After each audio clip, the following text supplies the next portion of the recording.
اب دیکھیں نا بلوچوں کو مار مار کے علیحدگی پسند بنایا گیا ہے، مار مار کے پشتونوں کے ساتھ جو ہوئے، یعنی پشتونوں کو پھینک دیا گیا ہے دہشت گردوں کے. یہ دہشت گرد کہاں سے آئے ہیں؟ یہ ہم جانتے ہیں کہ کہاں سے آئے ہیں. یہ تو آسمان سے تو نہیں ٹپکے. یہ نہ پشتونوں کی کس کے ساتھ جنگ ہے، لیکن پاکستانی اسٹیٹ کے ساتھ جو لڑائی لڑی ہے پشتون لڑ رہے ہیں. یہ ایک بڑے بین الاقوامی کھیل کا حصہ ہے. اس کھیل کے مطابق وہ اس علاقے کو ڈیسٹیبلائز کرنا چاہتے ہیں. اب پھر کرنا چاہتے ہیں. جی طالبان کا پروجیکٹ ہے، طالبان تو پروجیکٹ ہے، ویسٹ کا پروجیکٹ ہے، اور ہمارے لوگ اس میں لوکل کنٹریکٹرز تھے. نہیں تو آپ کیا کرنا چاہتے ہیں؟ ٹی ٹی پی یہاں کیسے آئی ہے؟ نہیں اب الٹیمیٹلی کیا پلان ہوگا اگر طالبان کو فرض کرو؟ جی میں عرض کرتا ہوں.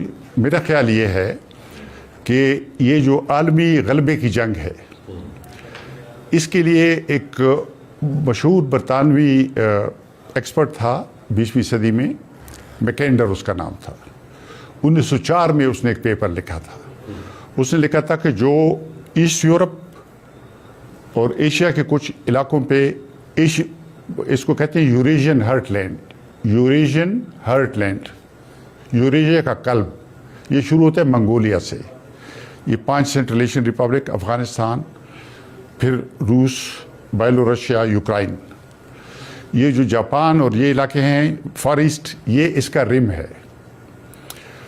اس پہ کس کا قبضہ ہوگا تو وہ دنیا پہ اس کا غلبہ ہوگا.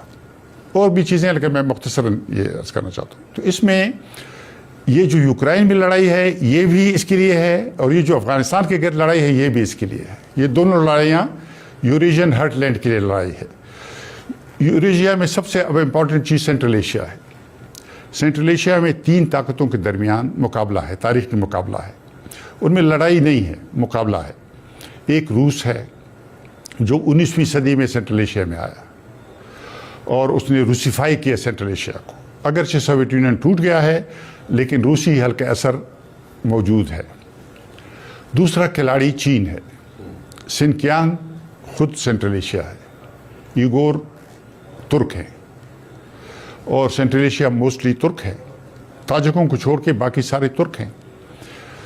تو دوسرا کھلاڑی چین ہے جس نے سنکیانگ کو ایک مقناطیس کی طرف بنا لیا ہے اور یہ پوری سینٹرل ایشیا کو چین کی طرف متوجہ کرے گا.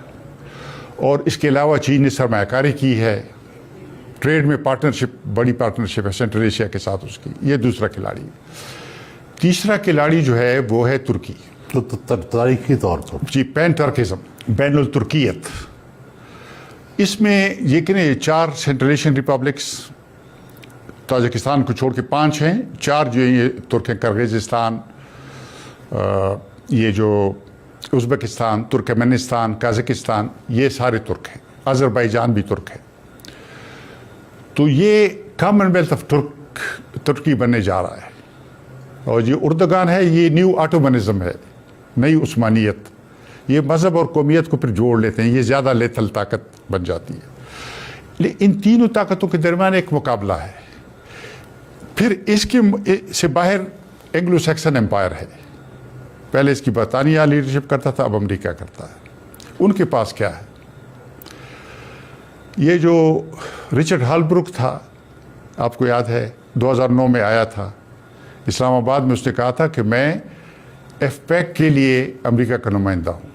ایف پیک تو ہمارے جرنلسٹوں نے کہا کہ ایف پیک نامی ملک تو ہے نہیں.